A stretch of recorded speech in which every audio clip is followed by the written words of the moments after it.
नमस्कार। श्री कोचिंग के YouTube channel पर आपका फिर से स्वागत। और चलिए अब आगे बढ़ाते हैं राजस्थान के इतिहास को। और कल हम पढ़ रहे थे विभिन्न कालों में राजस्थान के अलग अलग क्षेत्रों के नाम क्या थे। और कल हम पढ़ रहे थे महाभारत काल के नाम पढ़े थे और महाजनपद काल में राजस्थान के विभिन्न क्षेत्रों के क्या नाम थे। तो वहीं से मैं वापस शुरू कर रहा हूं। महाजनपद काल में मैंने कल 3 बातें बताई थी। महाजनपद काल में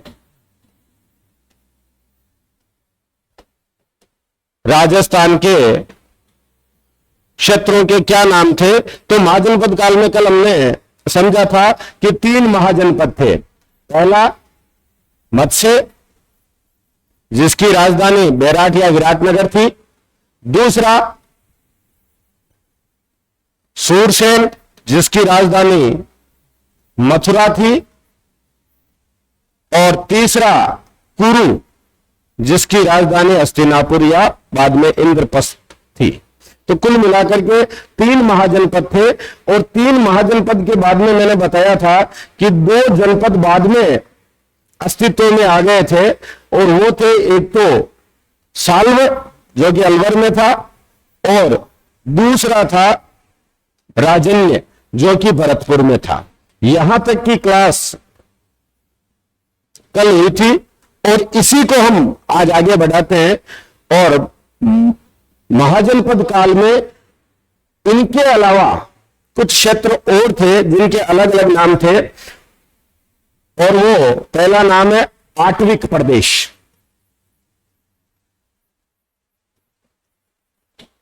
आटविक प्रदेश।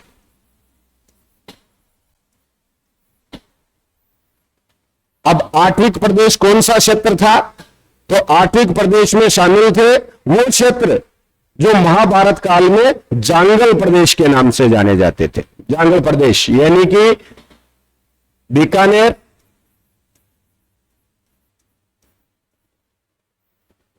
नागौर और जोधपुर जिला जो वर्तमान है, वर्तमान के ये 3 जिलों का जो क्षेत्र था, बीकानेर, नागौर और जोधपुर का क्षेत्र, यह महाजनपद काल में आटविक प्रदेश के नाम से जाना जाता था। महाजनपद काल की बात कर रहा हूं मैं। महाभारत काल में ये जांगल प्रदेश कहलाते थे और महाजनपद काल में ये आटविक प्रदेश कहलाते थे। इसके बाद में आटविक प्रदेश के बाद में अहिछत्र,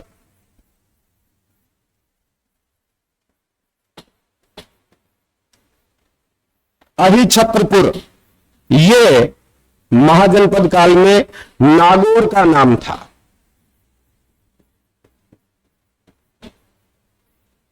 नागौर का नाम अहिछत्रपुर था। महाजनपद काल में इसे अहिछत्रपुर के नाम से जाना गया।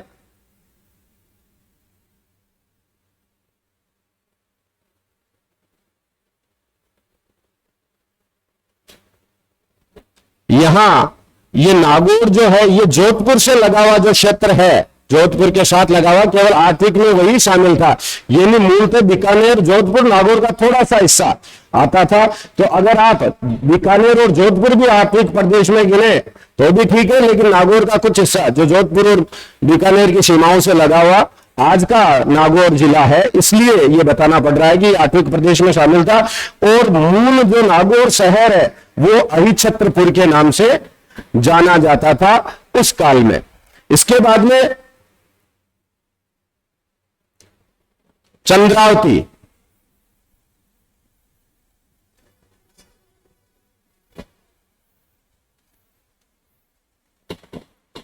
आबू और सिरोही वाला जो क्षेत्र है, आबू सिरोही वाला क्षेत्र, यह चंद्रावती के नाम से जाना जाता था महाजनपद काल में।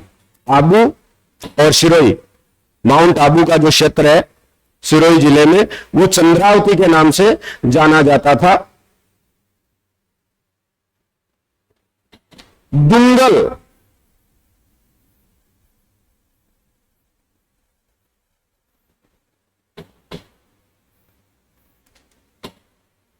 जैसलमेर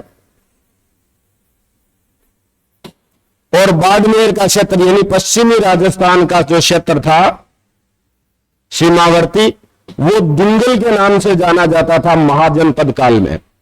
दुंगल के नाम से जैसलमेर और बाड़मेर का क्षेत्र जाना जाता था। तो आठवीं प्रदेश में बीकानेर, जोधपुर, नागौर का कुछ हिस्सा, आई छतरपुर, नागौर का नाम, चंद्रावती, आबू और सिरोही, दुंगल, जैसलमेर और बाड़मेर। और महाजनपद काल के तुरंत बाद में एक नाम और जो इतिहास में पढ़ने को सुनने को मिलता है वो है सपादलक्ष। सपादलक्ष। और ये सपादलक्ष जो है यह नाम था आज का नागौर जिला, यानी नागौर जिले का पूर्वी भाग, कुछ हिस्सा बीकानेर जिले का और दक्षिणी पश्चिमी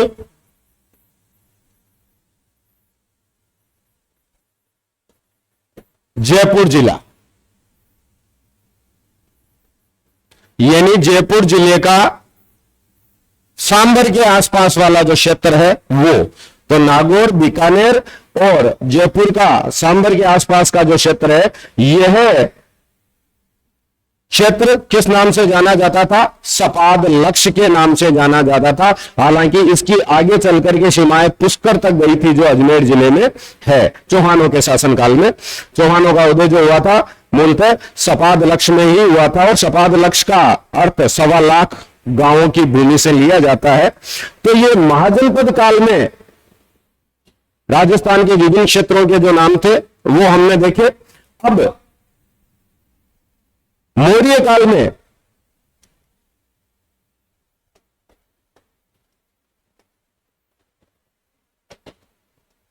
मौर्य काल जो था उसमें राजस्थान के 2 क्षेत्रों के नाम का उल्लेख आता है विशेष रूप से। एक तो आता है सीवी जनपद का।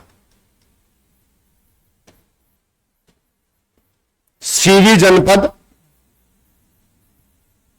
और ये सीवी जनपद कहां पर था? उदयपुर और चित्तौड़। चित्तौड़ और उदयपुर का क्षेत्र।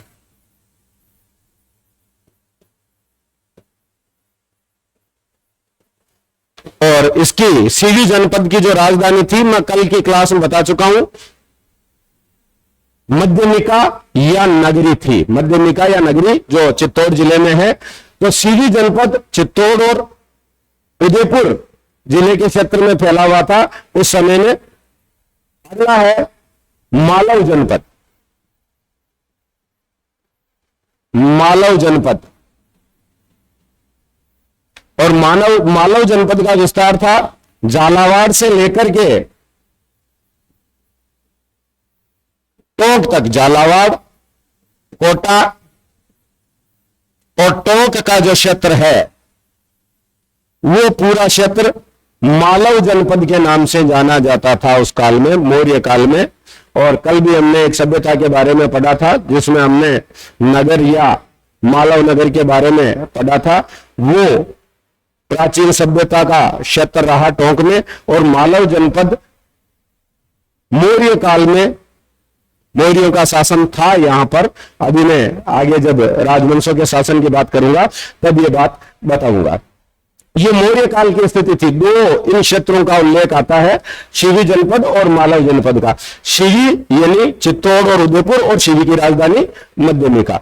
और मालव जनपद झालावाड़, कोटा और टोंक इन क्षेत्रों में विस्तृत था। इसके बाद गुप्त काल। गुप्त काल में कुछ नए राजवंशों का उदय और उन्हीं के नाम से उन क्षेत्रों को जाना जाता है। सबसे पहला नाग। नागवंश का शासक जो था, नागों का शासन जो था वो कोटा के आसपास के क्षेत्र में था, कोटा के आसपास का क्षेत्र।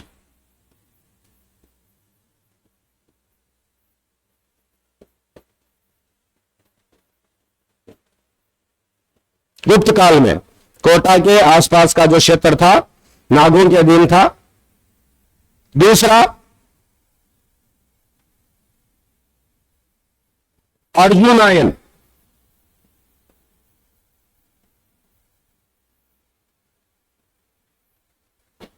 यह अलवर और भरतपुर का क्षेत्र था, जो कभी अलवर और भरतपुर जो कभी मत्स्य महाजनपद का हिस्सा था, गुप्त काल में आते आते यहां पर अर्जुनायनों का अधिकार हो गया। तीसरा जो था वो योधे,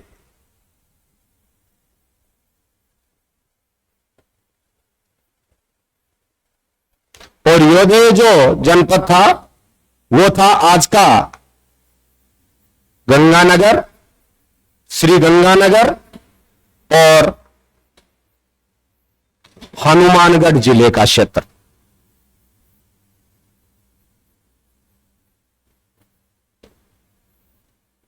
योधे जनपद कहां था? श्री गंगानगर, हनुमानगढ़। अर्जुनायन कहां थे? अलवर और भरतपुर। नाग कहां थे? कोटा के आसपास। और चौथा है वही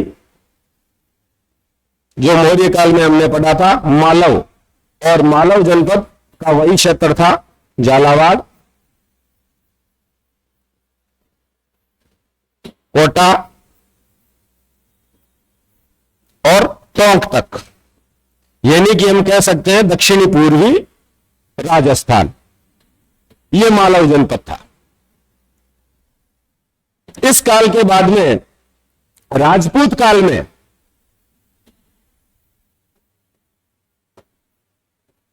राजपूत काल, जो प्रारंभिक राजपूत काल था, या यूं कहे प्रारंभिक जो मध्यकाल का इतिहास है राजस्थान का, उस समय राजस्थान के विभिन्न क्षेत्रों के नाम क्या थे? सबसे पहला राजपूत काल में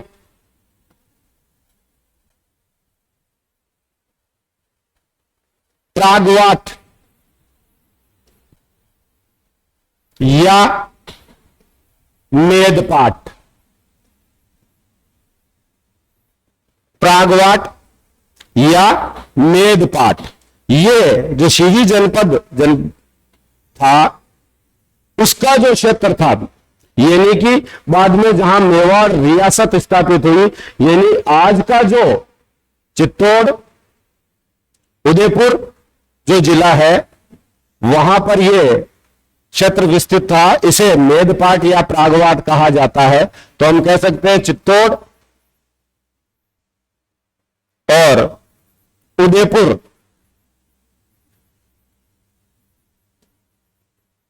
जिले का जो क्षेत्र है वो राजपूत, प्रारंभिक राजपूत काल में मेदपाट या प्रागवाट के नाम से जाना जाता था।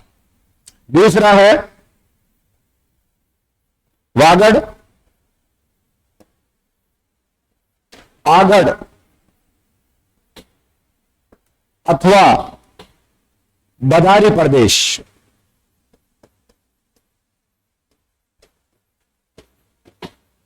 वागड़,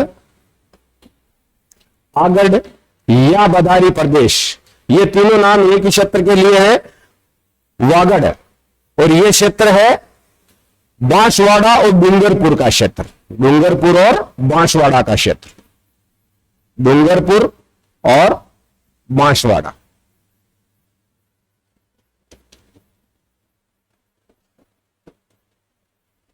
वागड़ का गांधी, वागड़ की मीरा, ऐसे कई प्रश्न उठाए जाते हैं। तो ये वागड़ जो प्रदेश है ये कौन सा प्रदेश है? तो डूंगरपुर और बांसवाड़ा का जो प्रदेश है वो प्रारंभिक राजपूत काल में वागड़, आगड़ या बदारी प्रदेश के नाम से डूंगरपुर बांसवाड़ा जाना जाता था।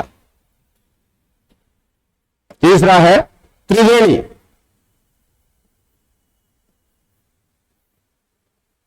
त्रिवेणी प्रदेश बाड़मेर और बाड़मेर से लगे जालोर जिले का जो क्षेत्र है, बाड़मेर और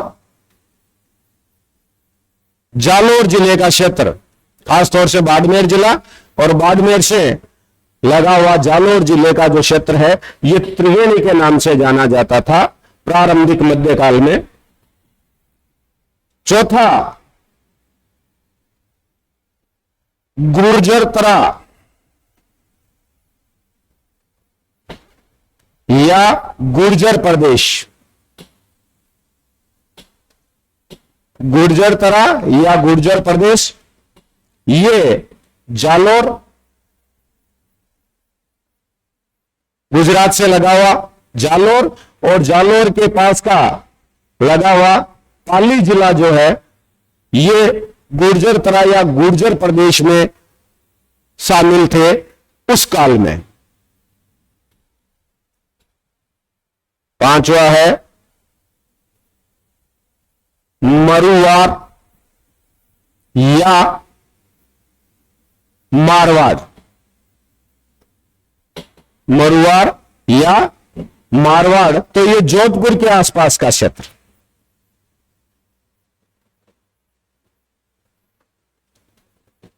जोधपुर के आसपास का क्षेत्र मारवाड़ आज भी कहलाता है।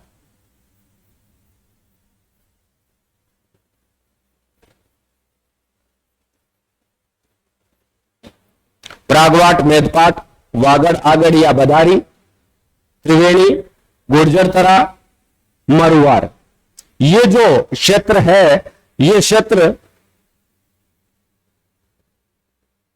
प्रारंभिक राजपूत काल में अलग अलग नामों से जाने जाते थे। और एक क्षेत्र का नाम हमें और लिख लेना चाहिए और वो है मांड।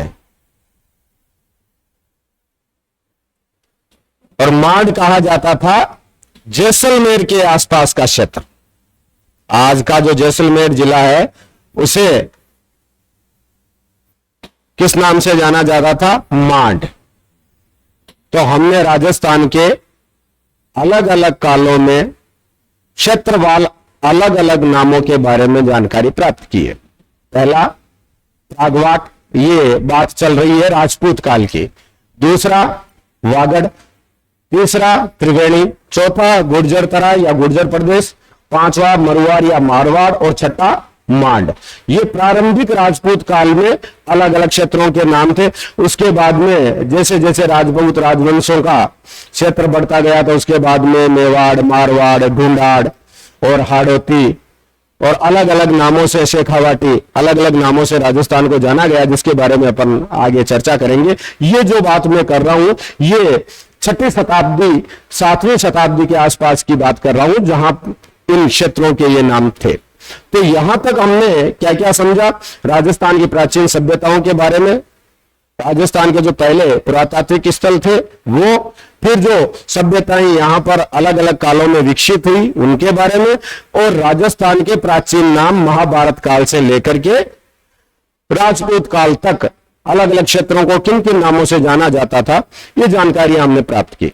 अब हम राजस्थान का राजनीतिक इतिहास शुरू करते हैं और ये जानने की कोशिश करते हैं कि राजस्थान में किन किन राजवंशों ने राजस्थान के क्षेत्र पर शासन किया। क्योंकि मैं बता देना चाहता हूं कि ये वो काल था जब भारत में सत्ता का जो केंद्र था वो शुरुआत में महाजनपद काल में मगध था, महाभारत काल में हस्तिनापुर, और महाजनपद काल में छोटे छोटे महाजनपद थे।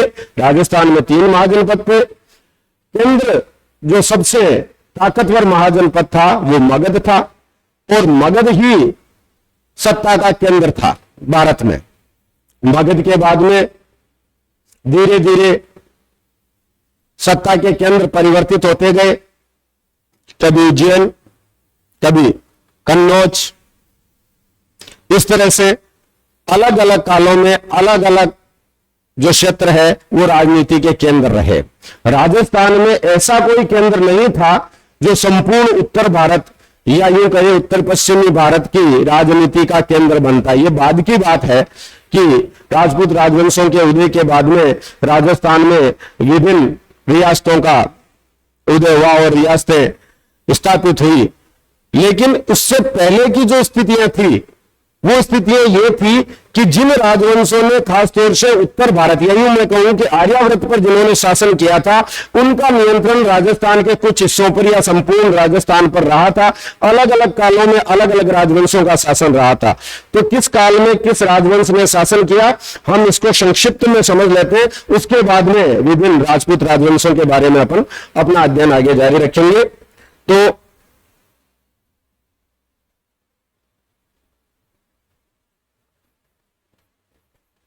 राजस्थान पर विभिन्न राजवंशों का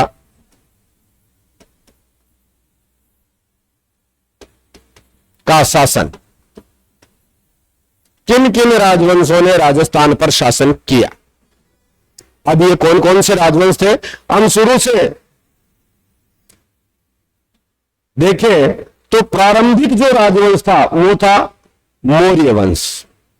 प्रारंभिक राजवंश मौर्य वंश, जिसकी स्थापना चंद्रगुप्त मौर्य ने ईसा पूर्व 321 में की थी और ये मगध में था। और मगध से फिर अफगानिस्तान तक का हिस्सा चंद्रगुप्त मौर्य ने जीता था। और उसके बाद उसके जो उत्तराधिकारी हुए थे, जिनमें सबसे ताकतवर अशोक महान को माना जाता है, उसने अपना साम्राज्य विस्तार किया। और अशोक के बाद उसके उत्तराधिकारियों ने भी भारत के विभिन्न क्षेत्रों में शासन किया। राजस्थान में मौर्यों की उपस्थिति की जानकारी हमें 3 स्थानों से मिलती है। सबसे पहला, जब हम मौर्य वंश की बात करें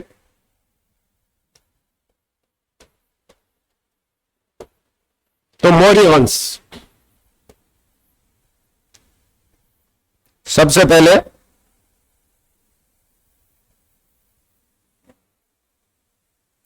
मौर्य वंश का शासन का साक्ष्य या जानकारी हमें जो मिलती है, जिसकी बात हमने कल की थी कि विराटनगर या बैराठ, विराटनगर या बैराठ जो है, वहां से बाबरू का शिलालेख मिला। और उसमें वो जो शिलालेख था वो अशोक का शिलालेख था। अशोक मौर्य वंश का शासक था। इससे हमें जानकारी मिलती है कि राजस्थान के उस हिस्से पर अशोक का शासन था, तभी वहां पर हमें वो शिलालेख जो अशोक ने लिखवाए थे वो मिले हैं। अभी कल की क्लास में किसी ने कमेंट किया है कि सर ये जो विराटनगर है अब कोटपुतली बहरोड जिले में, हाँ वो ठीक बात है, क्योंकि राजस्थान में बहुत सारे नए जिले बन गए हैं। तो जो स्थल हम जयपुर में बताते हैं वो हो सकता है कि अब कोई जिला जो नया बना है उसमें आ गया हो, क्योंकि बहुत सारे छोटे छोटे स्थान हैं जिनके बारे में भी जानकारी नहीं होती कौन से जिले में है। तो ये जो कंपटीशन की तैयारी करने वाले हैं, थोड़ा सा इस बात का ध्यान रखें कि जो परिवर्तन जो राजनीतिक सीमाओं का, जिलों का या तहसीलों का होता है, उसमें थोड़ा सा ध्यान दें। और कमेंट जो आएगा उस पर मैं भी विचार करूंगा कि इसमें कौन सा जिला कहां है। तो अभी फिलहाल पुस्तकों में भी सारे इतिहास की या भूगोल की जो पुस्तकें हैं उनमें भी सारे जिले अभी नए वाले नहीं आए हैं, तो इसमें किसी प्रकार के भ्रम की स्थिति नहीं है। ठीक है, विराटनगर अब बहरोड कोटपुतली में है, लेकिन ये पहले जयपुर का हिस्सा था। मौर्य वंश की बात करें तो मौर्य वंश का पहला जो हमें साक्ष्य राजस्थान में मिलता है वो वहीं पर बाबरू का शिलालेख, वही हमें बाबरू का शिलालेख ही मिलता है। तो इसका मतलब मौर्यों का शासन था, मौर्य वंश का। पहली बात अगर हम करें, बाबरू शिलालेख जानकारी देता है कि अशोक का राज्य इस जगह पर था। अशोक जो मौर्य वंश का सबसे प्रसिद्ध शासक हुआ। उसके बाद में दूसरा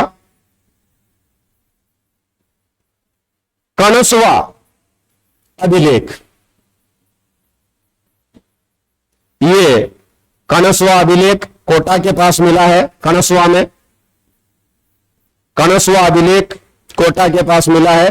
और ये किस मौर्य शासक की जानकारी देता है? तो मौर्य शासक धवल की, मौर्य शासक धवल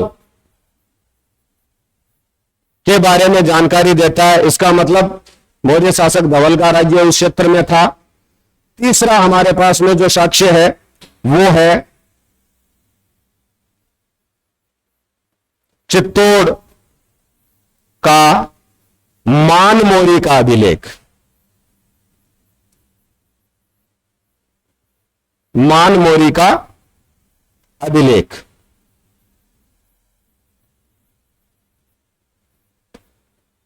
चित्तौड़ किले का निर्माता चित्रांगद मौर्य को बताया गया है।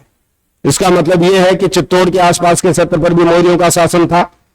तो मौर्य काल में जयपुर वाला क्षेत्र, दक्षिणी पूर्वी राजस्थान कोटा वाला क्षेत्र और दक्षिणी चित्तौड़ वाला क्षेत्र, ये सभी क्षेत्र मौर्यों के आधिपत्य में थे। इस बात की जानकारी हमें इन 3 अभिलेखों से मिलती है। एक जो मौर्यों का शिलालेख हमें चित्तौड़ में मिला है, एक कणस्वा में मिला है और एक बाबरू में मिला है। का मतलब मौर्यों का शासन था। मौर्यों के बाद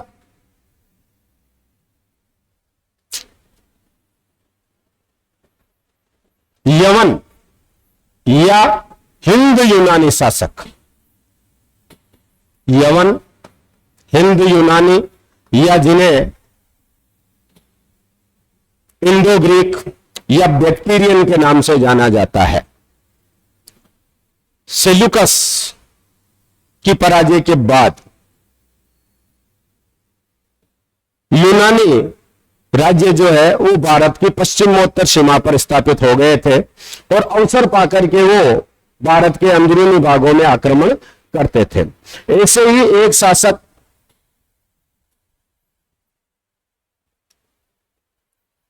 यवन शासक जो था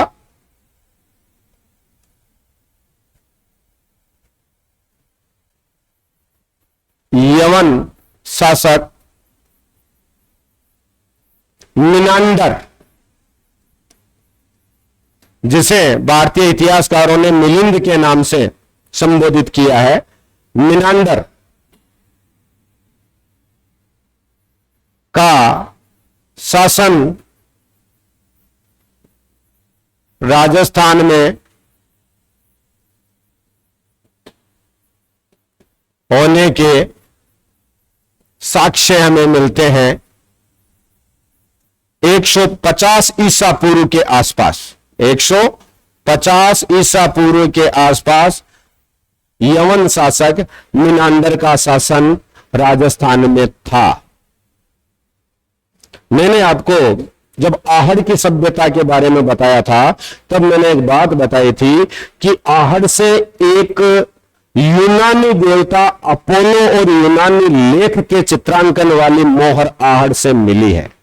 का मतलब यह है कि यूनानी या हिंद यूनानी शासकों का राजस्थान से कोई न कोई वास्ता जरूर रहा था। तो इसका मतलब यह हुआ कि यवन शासक मिनांडर के कुछ साक्ष्य भी मिलते हैं जो ये साबित करते हैं कि राजस्थान पर यवनों ने शासन किया, भले ही कुछ समय के लिए ही किया, लेकिन राजस्थान पर यवनों का आधिपत्य रहा। फिर शुंग,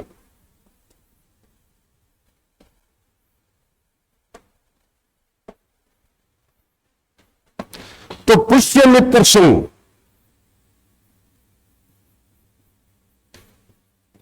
पुष्यमित्र शुंग, मौर्यों के बाद में शुंगों का शासन था।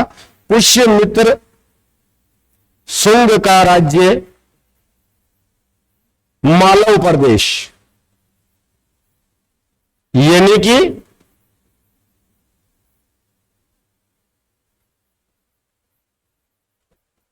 दक्षिणी पूर्वी राजस्थान का जो हिस्सा है,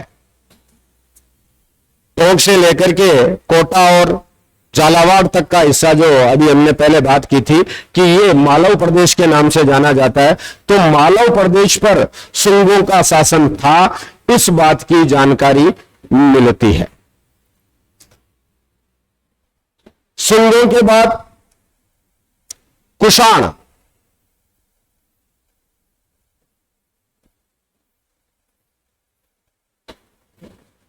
कुषाण शासक,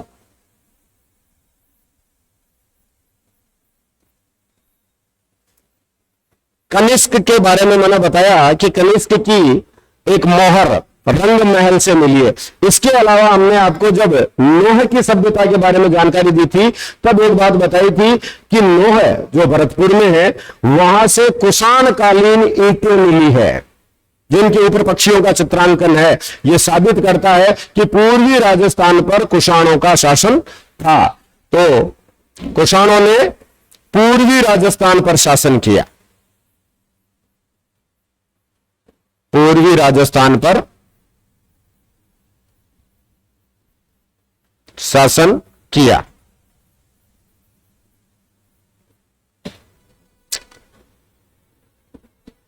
कुषाणों के बाद गुप्त शासक जिन्होंने राजस्थान की ओर ध्यान दिया, तो गुप्तों का भी राज्य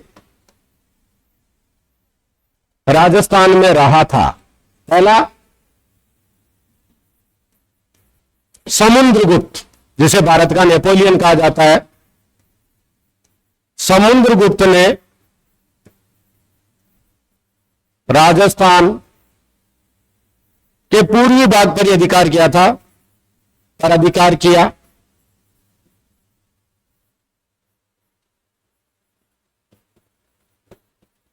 राजस्थान के पूर्वी भाग पर समुद्रगुप्त का शासन था। और समुद्रगुप्त के बाद में चंद्रगुप्त विक्रमादित्य,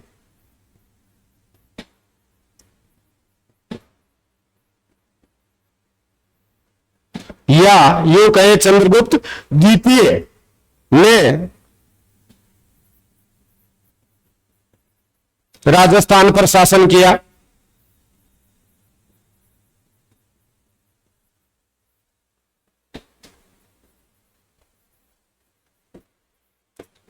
चंद्रगुप्त विक्रमादित्य के द्वारा महाक्षत्रप रुद्र सिंह को हराने का उल्लेख मिलता है।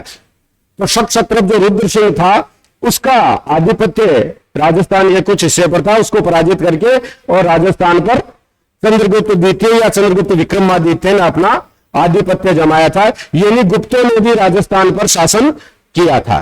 और गुप्तों के बाद में आए हूण, गुप्तों के बाद हूणों का शासन था राजस्थान पर।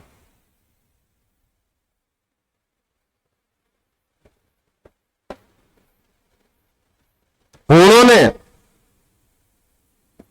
राजस्थान पर लंबे समय तक लगभग 30 वर्षों तक अधिकार जमाए रखा था। 503 ईस्वी में 503 ईस्वी में इसका साक्ष्य मिलता है। ईस्वी में हूण शासक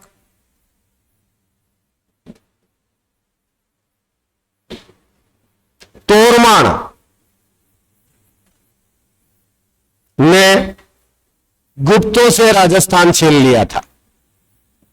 गुप्तों से राजस्थान छीन लिया।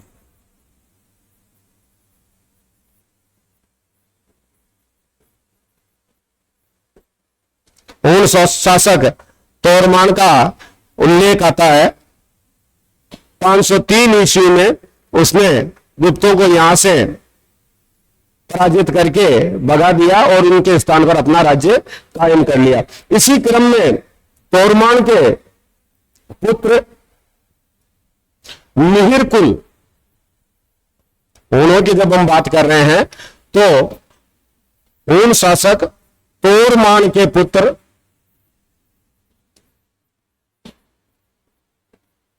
मिहिर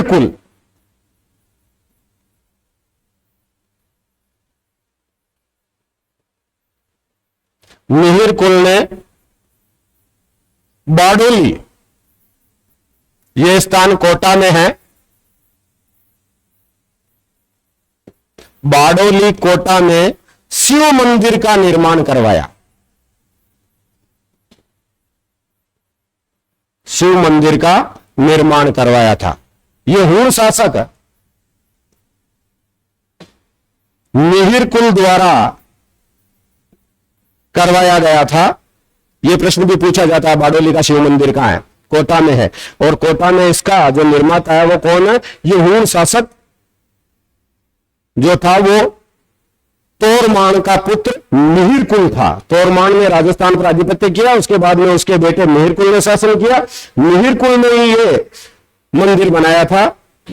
मिहिरकुल के बाद में मोखरी शासक था यशोवर्मन, जो कन्नौज का शासक था। मोखरी शासक यशोवर्मन ने नरसिंहगुप्त बालादित्य के साथ मिलकर के एक संयुक्त अभियान राजस्थान पर किया था उनों के खिलाफ। नरसिंहगुप्त बालादित्य और मोखरी वंशीय शासक यशोवर्मन, इनका एक संयुक्त अभियान 532 ईस्वी में हुआ था। इसमें तोरमान को पराजित करके और यशोवर्मन ने राजस्थान पर अपना आधिपत्य जमा लिया। तो यहां में मोखरी वंश का उल्लेख करना चाहूंगा। मोखरी वंश का शासन कन्नौज में था। कन्नौज उस समय उत्तर भारत में सत्ता का प्रमुख केंद्र था।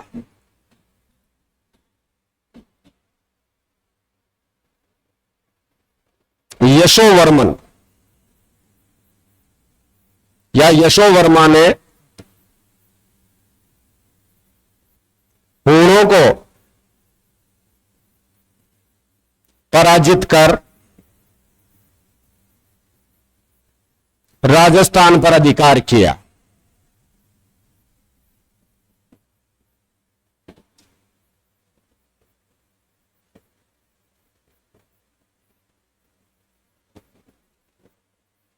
तो इसका मतलब यह हुआ कि मौर्यों का राजस्थान पर शासन था, गुप्तों का साथ था, यवनों ने भी किया, सिंहों ने भी किया, कुछ समय के लिए शकों का भी, रुद्र सिंह का भी राजस्थान पर नियंत्रण रहा। और उसके बाद में मोखरी वंशीय शासक यशोवर्मा ने भी यहां पर आधिपत्य स्थापित किया। और यशोवर्मा के बाद में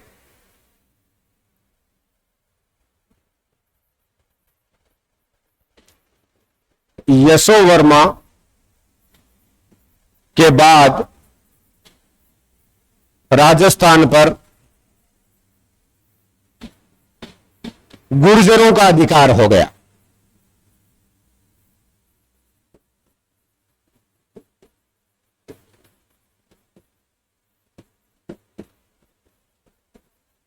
तो मोखरी राजवंश के बाद में गुर्जरों का अधिकार राजस्थान पर हो गया था।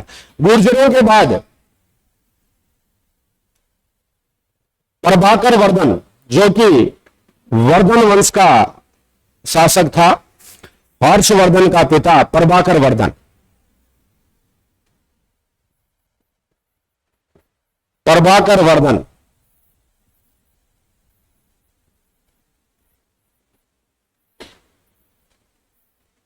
प्रभाकर वर्धन ने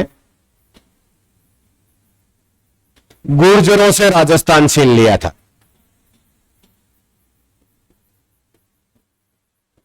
राजस्थान छीन लिया। उसके काल में राजस्थान में सत्ता का प्रमुख केंद्र भीनमाल था। प्रभाकर वर्धन के समय में सत्ता का प्रमुख केंद्र था भीनमाल, जालोर जिले में है ये। भीनमाल सत्ता का प्रमुख केंद्र बना राजस्थान में।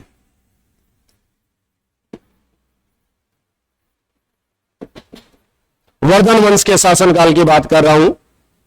प्रभाकर वर्धन जो राजस्थान में सत्ता स्थापित करता है, उसके बाद में उसका पुत्र जो है हर्षवर्धन, वो राजा बनता है। तो हर्षवर्धन के शासनकाल में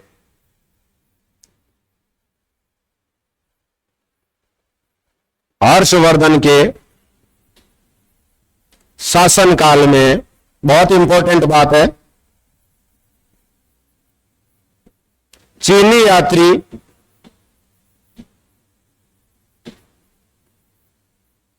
वैनसांग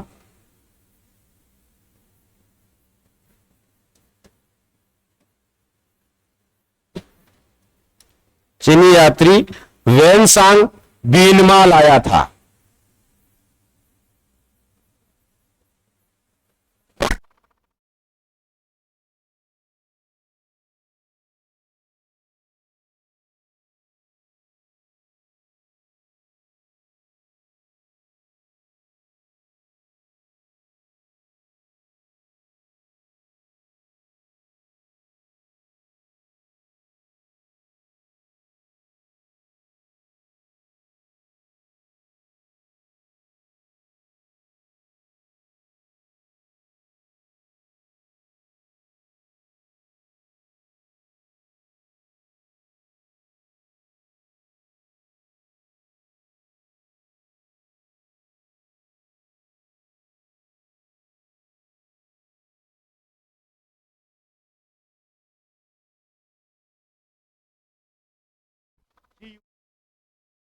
वेनसांग ने की थी, और उसने भीनमाल की यात्रा भी की थी। और भीनमाल की यात्रा जब उसने की तो उसने भीनमाल के लिए जो शब्द काम में लिया वो कौन सा था? पीलो मोलो। याद रखना है, बहुत इंपॉर्टेंट बात है, क्योंकि वेनसांग चीनी आते था, उसके ऊपर कई बार प्रश्न पूछे जाते हैं। तो इस तरह से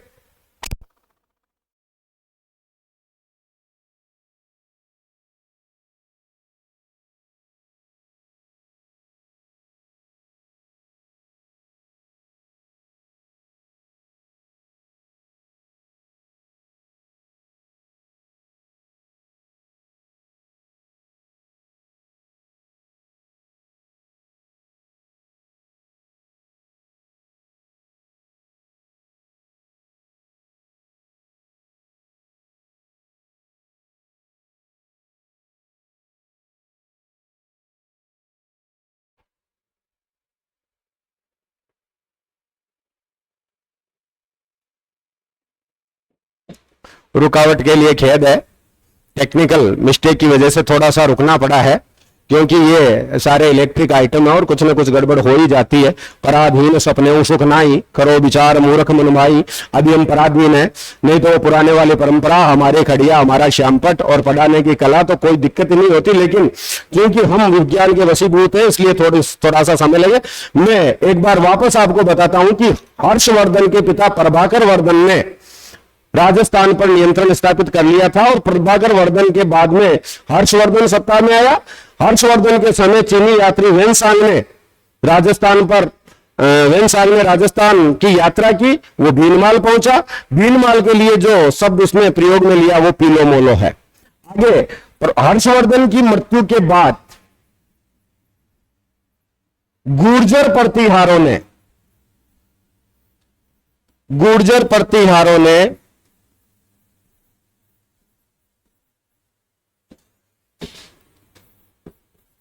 राजस्थान पर नियंत्रण स्थापित कर लिया।